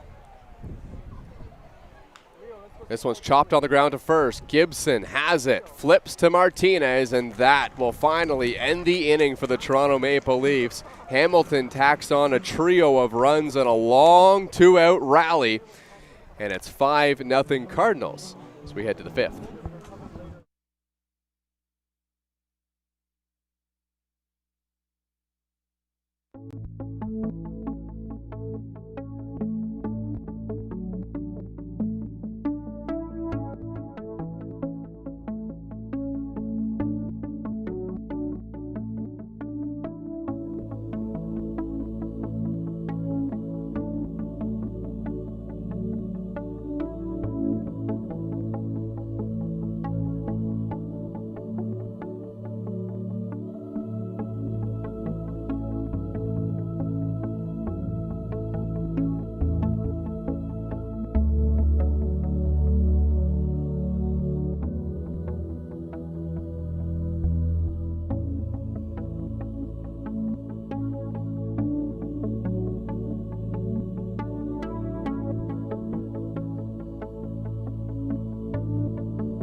Hector Jan has been dealing today for the Hamilton Cardinals Maple Leafs without a hit through 4 innings. Dennis DeBanning leading things off, and there's the first base hit of the ball game. DeBanning stays hot, and Dennis is looking for 2. Here's the throw, and it's dropped, and Dennis DeBanning is into second base with a double. You want to talk about a guy that plays with passion and heart? DeBanning gets to second, and he is fired up. Dennis DeBanning would have been out by a mile at second base, but that throw was just on a short hop and kicked off the glove of Herman, and DeBanning was fired up by that fact as he hit it into second. Well, they say hitting is contagious, so hopefully here for the Maple Leafs, you can start stringing some hits together. Again, you're not all going to get it back all in one inning, but you got to start now with that 5-run deficit. This time it's Jordan Mandalay, and he fouls that one off and hammers it into the hillside. That one just missed the top of the fence.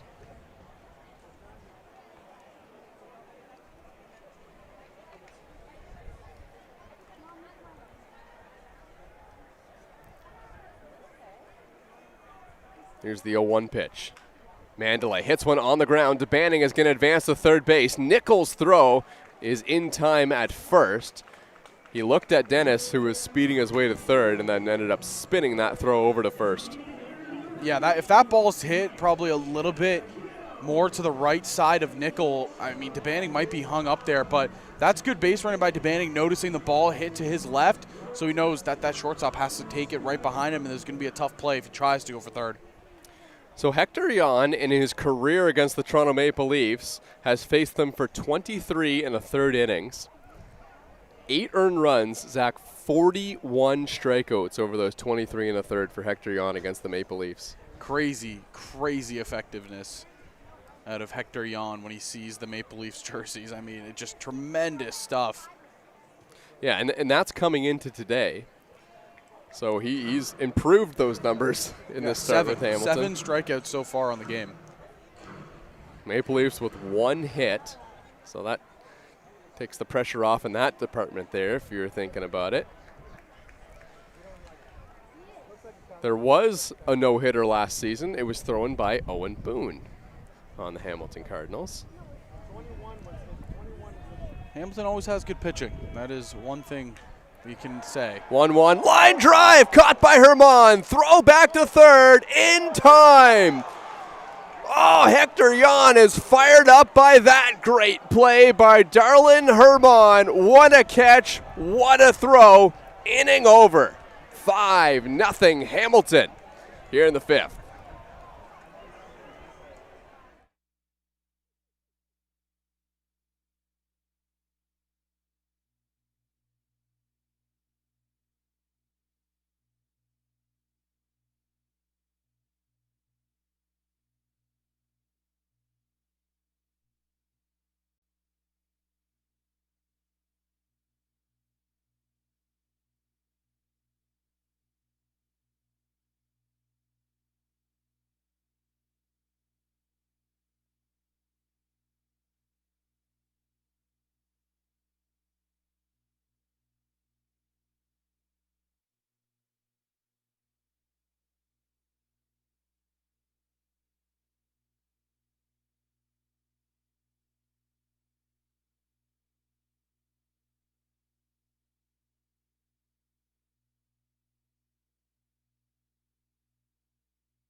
Oh, what an unbelievable play by Hermansak to get his team out of the 5th.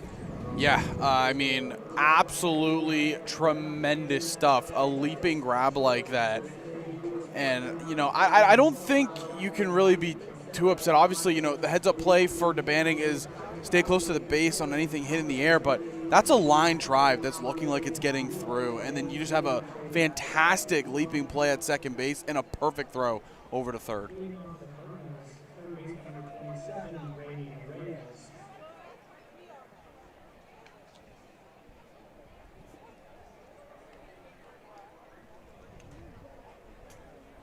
Looks like a new pitcher into the ball game would be Alex Lanigan. He'll take over for the reins from Martinez, who goes 5 again. This time just a little bit more runs than he was liking. Yeah, this will be the first bit of action for Alex Lanigan. He's been with the organization for a couple of seasons. Now back on the mound for the Maple Leafs. Reyes, who homered earlier in the game, now hits one on the ground, and it's over the head of Jordan Mandalay. A big Christie hop into center field, and the first runner reaches here against Lanigan. That just looked like one of those classic Christie hops off of the grass. It looked like Mandalay had an attempt at it, and then it took one huge hop off that dirt into center field. Alex Lanigan actually spent some time with this Hamilton Cardinal organization back in the 23-24 season.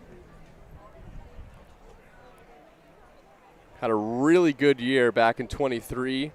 38 innings pitched for Hamilton, an ERA of 2.60. Stands at 5'11" on the mound for Maple Leafs, hailing out of Langley, BC. Great baseball city.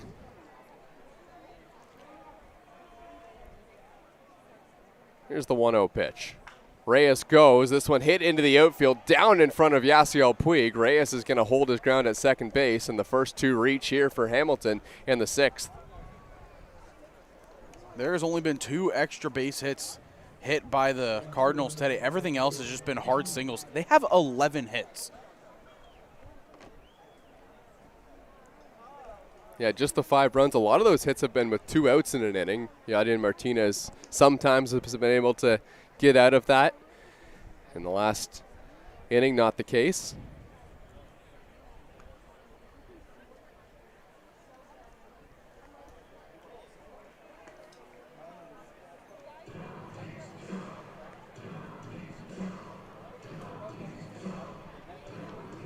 Final line on Yadier Martinez. 5 innings, 9 hits, 5 runs, all of them earned. The 0-1 pitch. That one misses.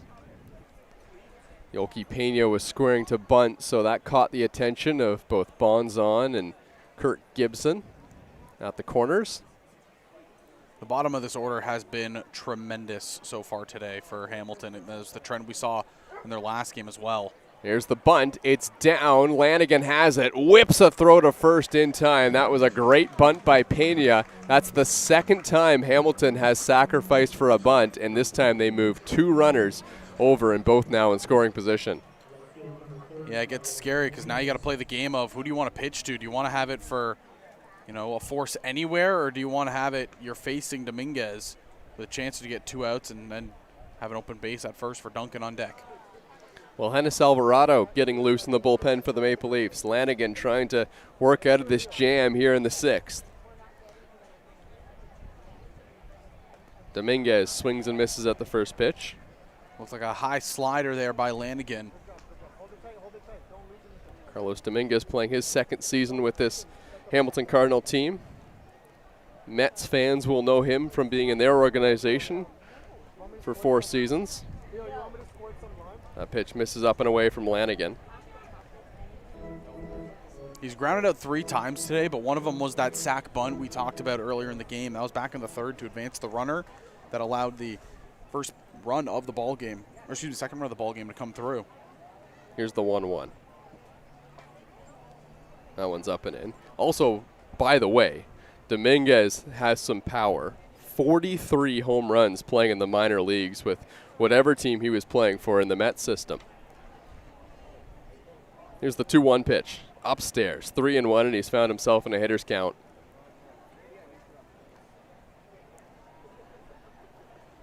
Yeah, not sure what you'd want to do here if you're Lanigan, because, again, you don't want to face Tyler Duncan with the bases loaded. We've seen the power and the damage he can do. This one skied straight up, and I mean way up there. Jordan Mandalay circling under it, drops it intentionally. That was an infield fly. Trying to get some movement on the base paths and didn't get any. It's not an infield fly. Runners were on second and third. Oh, excuse me. So now the bases are loaded here for Hamilton. That's an error on the shortstop, Jordan Mandalay. That's just something we don't see, especially out of an infielder like Mandalay, a guy who is just so sound and solid. And you have an out anywhere now, but it's a dangerous bat in Tyler Duncan.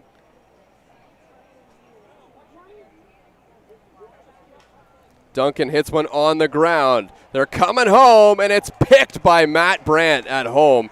Boy, that was dicey for the Maple Leafs. Lanigan gives a big fist bump there to Matt Brandt, who made a great play at home. Okay, back to the Mandalay play for a second. Obviously dumb by me, but did it not look like he kind of laid that ball down in front of him? It looked like he had it, and as he's running in, it kept getting lower and lower, and he never really was fully set underneath it. Again, it could be a factor of the wind pushing the ball from left to right, but yeah, he got to about his glove right in front of his face, and then he tried to push it in front of him. Just looking like the sun is kind of lined up there. Maybe lost in the sun a little bit, but it looked like he was camped out under it. Either way, Lanigan could still get out of this. 2 outs in the inning. Great play by Brandt to get the runner at home. Here's the 1-0. This one's hit in the air, high and deep to left field. Back goes Puig. He jumps, and he got it! Oh, Yasiel Puig, what a play! He may have taken a home run away. Lanigan will get out of the inning on a great catch by Yasiel Puig. And who's the first person to greet Puig on the infield? Alex Lanigan himself. Oh, my Lord. You mentioned his bat. We talk about it nonstop. The defense of Yasiel Puig shining here at the pits. Unbelievable. 5-0. We'll take a quick break and be right back.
That was the catch by Yasiel Puig moments ago, Zach, and that's certainly one of the better plays we've seen this year in the CBL. Unbelievable. We were talking about Puig's defense before. I mean, he's just as much known for defense as offense when he was in the major leagues.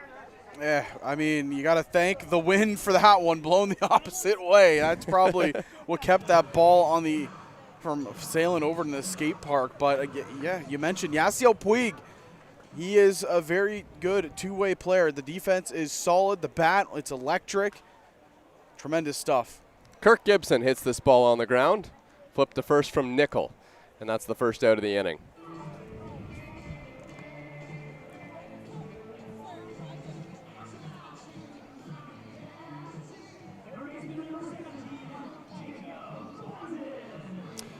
So now it's the Maple Leafs third baseman, Jacob Bonzon. He comes to the plate.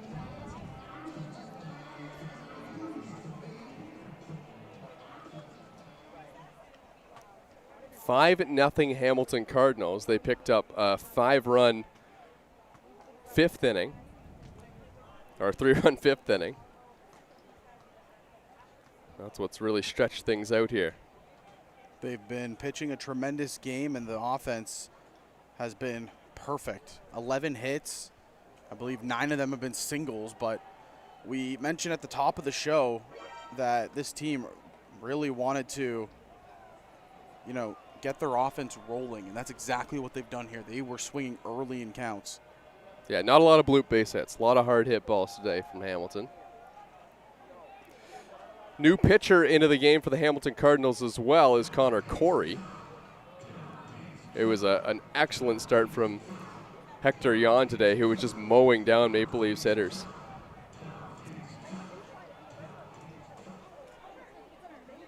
Here's the 1-2 to Bonzon, and it's fouled off.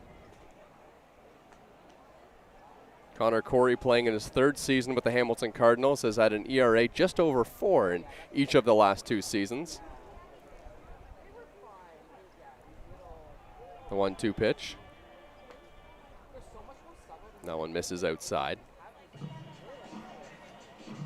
A lot of strikes from Corey as well. 8 walks in 2024 and 18 2/3. Just 4 last year in 15 innings. A 2-2 pitch. Bonzon fouls it off again. And Bonzon looks skyward. He may have got a hanging breaking ball there. Yeah, these are 2 at-bats here that you really want to see have some type of production. Get to that top of the order with runners on. 2 big at-bats here for Bonzon and Brandt. The 2-2. Hard hit ground ball up the middle. And Jacob Bonzon, who has his first hit as a Toronto Maple Leaf. Yeah, really good job taking it back where it came. A fastball that he took right back up the middle of the field, and now you have the number 9 hitter in Matt Brandt, who is just hoping to try to extend the inning, get this one up to Spencer Ross, Marcus Connect, and then the dangerous bat of Yasiel Puig. Manager Luis Bernardo out to the mound to talk to Connor Corey. Connor Corey, a Canadian pitcher, just 23 years old.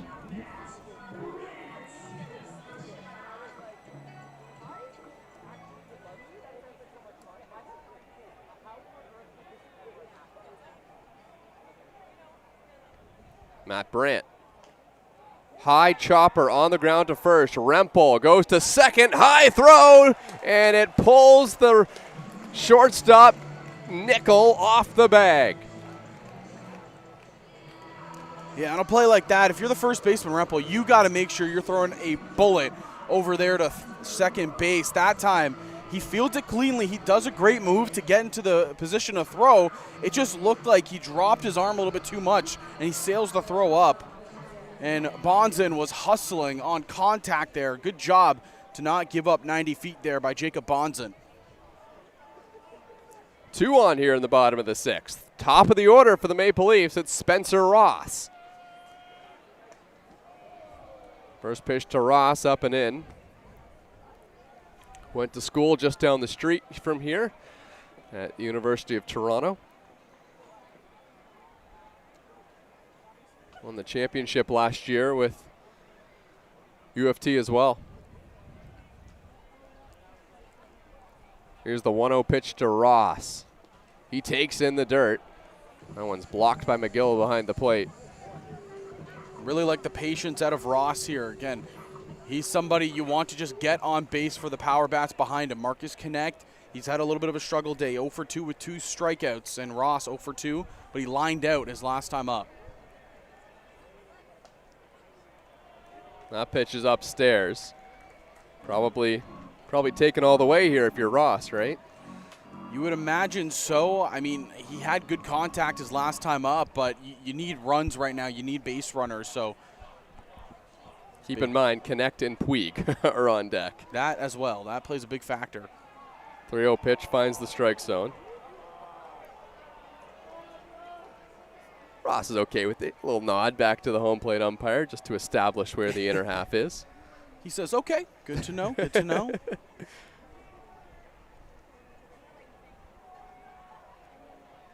3-1. Ross swinging, and he lines out, and the Maple Leafs are going to line into another double play. That time is Bonzon, who's doubled off at second, and that ends the inning. Boy, Zach, these double plays have been killer today for Toronto. It's the second time that he's lined out to second, and this time it's just been, it was more detrimental. I mean, that's just a good piece of hitting. You barrel the ball up, and it just tails right into the second baseman.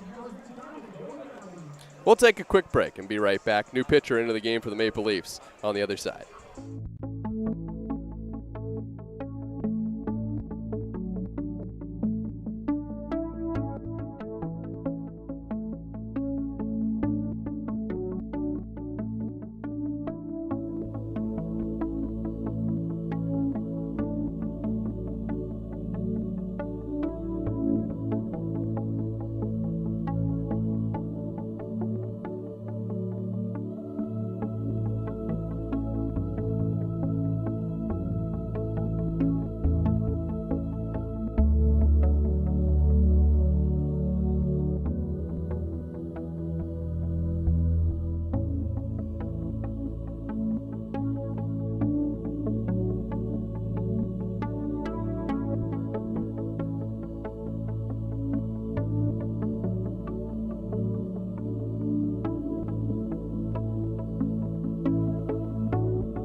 Well, back here at Dominico Field, a look at some of the new rules in the Canadian Baseball League this year, Zach.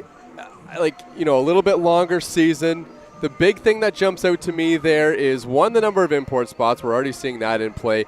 Two, way less playoff spots makes every single game more important this year. Yeah, you can see how much it means early on in the season. This is only the third game of the regular season for the Maple Leafs, but they've had those plays, those double off plays where they're showing emotion, where they say, man, if this goes our way, we're in the game still. And it's because of that new rule where only the top 5 teams make it to the playoffs. Yeah, it makes every game more exciting, every game certainly more important. In past years in the Intercounty Baseball League, it's either been every team makes the playoffs or almost every team makes the playoffs. Last year, it was just one team that didn't make it. Maple Leafs came in as the 7 seed. They had a great series against the Barrie Baycats, but came up short. They were walked off in Game 5 in a 2-2 series. Pitched in there for a strike from Wilhennis Alvarado. And, Zach, fair to say Alvarado is kind of an X factor on this Maple Leafs team? Yeah, and if you're able to get what he's produced in the past, a league-leading ERA or a very serviceable arm, then it just lengthens out that pitching staff that much more. Again, the big kind of issue we've seen with Alvarado has been that breaking ball. Can he spin that slider? When he's in control of it, it's one of the best pitches in the CBL. He just has to kind of find that consistent release point, find that, arm angle he likes. 2-1 fouled back. Big cut there from Guerrero.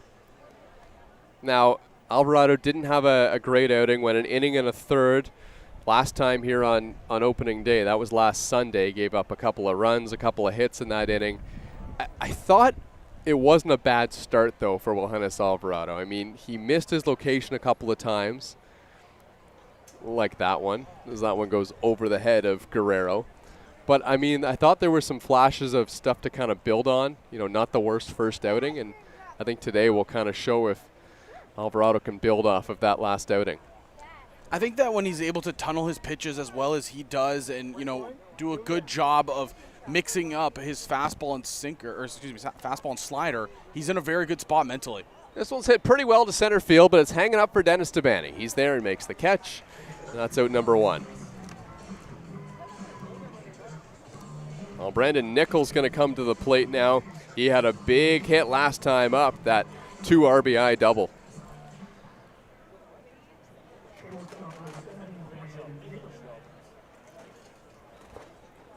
Nickel 1 for 3, a couple RBIs.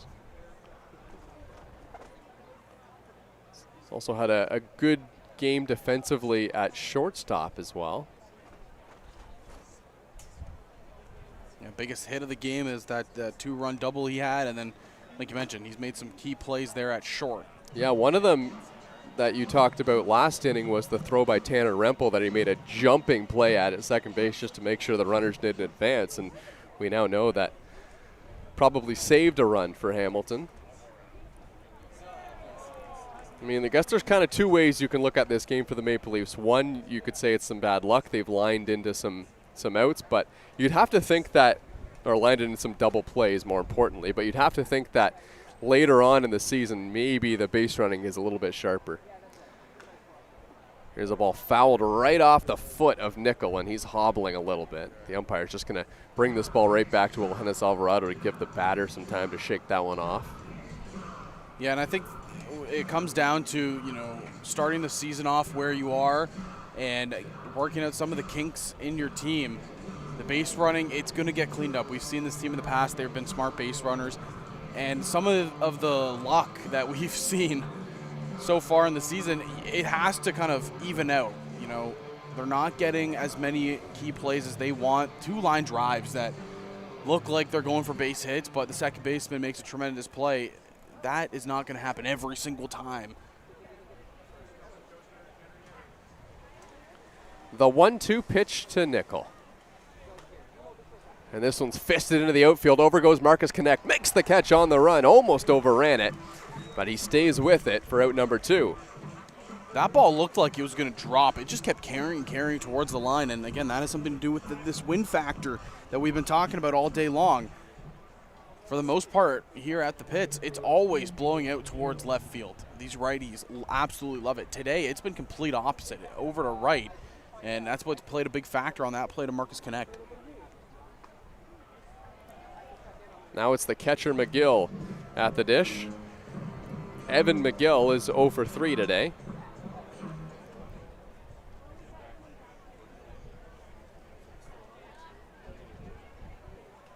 Here's the 0-1 from Alvarado. That one's inside, but once again, that pitch has so much break on it, you could see McGill kind of jump out of the way as he was afraid that was going to hit him. Yeah, that's the pitch I want to see Alvarado continue to throw it. Get into the mind of the hitters, thinking that it's going to be coming at you, and it drops off over the inside of the plate. That time didn't get the call, but if he stays in that area, it would be a very good pitch for him for the rest of the season. Well, Johannes Alvarado has been on the Toronto Maple Leafs since the 2023 season, but before that, he came out of the Toronto Blue Jays system, pitching for the Dunedin Jays for a little while. As that pitch misses up and in, now it's 3-1 on McGill, and if you're Alvarado, you gotta attack this guy here. Yeah, I gotta go right after him no matter what. You want to get out of this inning as quickly as possible. Get those bats up. The bats have been starting to come around. They're having smart at-bats 1 through 9, but you just got to break through that ice. The 3-1 from Alvarado. Fouled off to the left. And onto the street. Full count now. Can Alvarado locate another one? Reyes is on deck. He homered earlier in the game. 2 outs in the inning. Big 3-2 pitch from Alvarado. And this one's lined into the outfield. Puig coming over, and he makes the catch. Yasiel Puig has had a great day defensively for the Maple Leafs. He'll be coming up on the other side. To the bottom of the 7th we go here at Christie Pitts.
Well, talk to Yasiel Puig after his impactful opening day where he had the 2 home runs, and I thought this was an interesting quote from him. He said, "I'm grateful for the opportunity to play in Canada. I love to come to countries and win the championship. That's my goal." And Yasiel's kind of been going around saying, the goal this year is, he wants to help bring all of these players on the team a ring. And the kind of guy he is, he could have that impact on the Maple Leafs.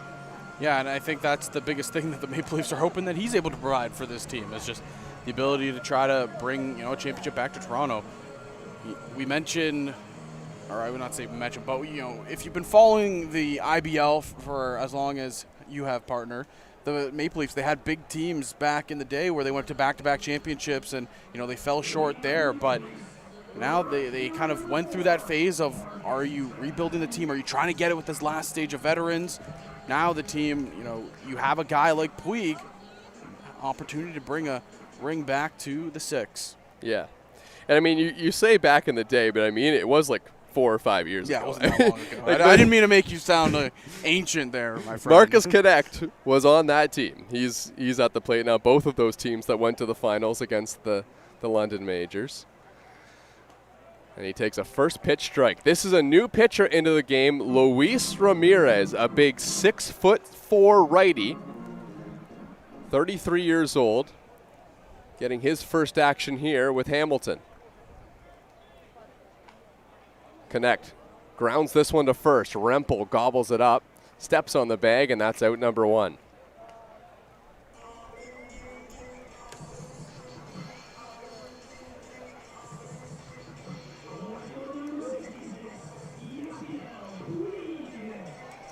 And here comes Yasiel Puig. Nothing at the plate today for Puig. A great catch in the outfield, a jumping catch at the wall. He's found his way to make an impact, now trying to do that at the plate as well. Yasiel Puig, a pair of strikeouts so far.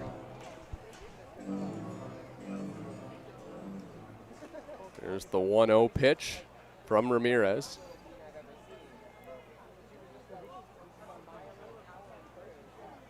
And it misses. Pretty much any pitch that's in the strike zone, Yasiel Puig is swinging at. He was chased twice with Jan, and Jan got him to swing at 2 breaking balls, 1 lone away, 1 lone inside, and then the fastballs in the zone. Puig was swinging through no matter what. The 2-0. Big swing from Puig. Good pitch from Ramirez right at the bottom of the zone. Wait and see if Puig fouls one off here, because I was watching in the game against the Barrie Baycats. You know that crazy photos where Puig is licking the bat after the foul ball? He still does that. The 2-1, big swing and a miss. Didn't get a piece of that one. Fouled 4 or 5 balls off against the Barrie Baycats, and he tasted that barrel every single time.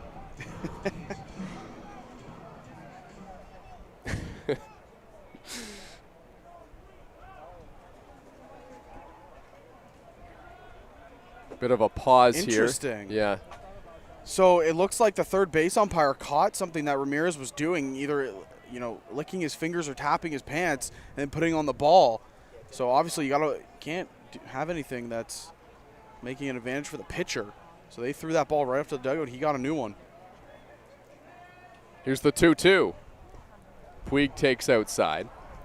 So what's the order then? Like, you can go to your mouth to kind of wet your hand, but the order is important, Zach. Yeah, so you can, obviously lick your fingers to try to get a grip, but you got to wipe it basically off on your pants immediately. What he was doing was going straight to the ball to try to get an extra grip. The 3-2 pitch. Yasiel Puig destroys it. Deep to left field, and it's going to hang up. About 3 feet in front of the wall, and Puig will head back to the dugout. Yeah, wind played a big factor in that one. The second it went up, it got caught in the wind, and it was just dying right on the track. Kind of knew it as it went up. First home run he hit at Christie Pitts, the wind helped it. It was straight in the air. This one a little bit more of a line drive.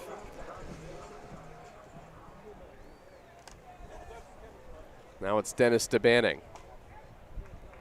Do you think it was gone? No. The second it kind of went up, I've been watching the flags basically all game long. It's been a steady left to right, but it felt like as soon as Puig came up, the wind was just blowing inwards. Oh. And it looked like he kind of realized too when he hit it that he didn't get all of it. It looked like he was kind of just hoping it would sail over like it did in the home opener. There's the 2-2 to DeBanning. He's trying to make it 3 games in a row with a home run. Also, Dennis DeBanning has hit home runs in back-to-back opening days in the Canadian Baseball League. Going for the O'Neill streak. Which was broken this year. Yeah, 6 straight home openers. The 1-2. DeBanning fouls it off.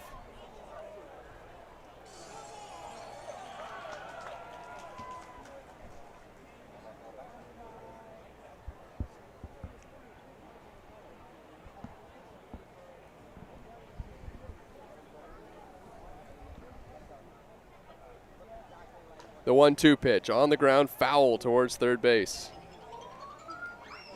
One thing to notice about DeBanning's swing is he takes a big load and then he's able to step through and get his hands through the zone so fast. He has such a quick movement with the bat. That was something that we talked about after opening day last year. He said he hit the home run, but he hit it to opposite field. He said he felt like he was just a little bit late early on in the season. As the 1-2 pitch. DeBanning hits one in the air. This one's deep to left field, and it's gone! How about 3 in a row for Dennis DeBanning? He's homered in every game he's played this year, and the Maple Leafs are on the board. Absolutely.